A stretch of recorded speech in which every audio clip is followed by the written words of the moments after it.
બનાસકાંઠા જિલ્લામાં તાલુકા પંચાયતની વરણી બાદ ભારતીય જનતા પાર્ટીએ મોટો રાજકીય દબદબો જમાવ્યો છે। જિલ્લામાં કુલ 10માંથી 8 તાલુકા પંચાયતો ઉપર ભાજપનો કબજો થયો છે। બનાસકાંઠા જિલ્લામાં તાલુકા પંચાયતની વરણી પ્રક્રિયા બાદ ભાજપે વધુ એકવાર પોતાનું રાજકીય પ્રભુત્વ સાબિત કર્યું છે।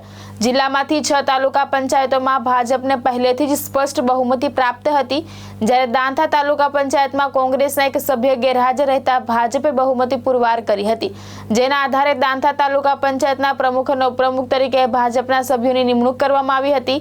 તે જ રીતે વડગામ તાલુકા પંચાયતમાં એક અપક્ષ સભ્યના ટેકા અને કોંગ્રેસના એક સભ્યની ગેરહાજરીના કારણે ભાજપને બહુમતી મળી હતી।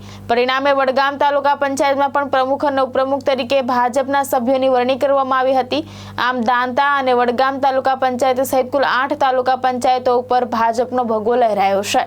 વરણી બાદ ભાજપ કાર્યકરોમાં આનંદનો માહોલ જોવા મળ્યો હતો। જીતુ સોલંકી, દ્રષ્ટિકોણ ન્યૂઝ, બનાસકાંઠા।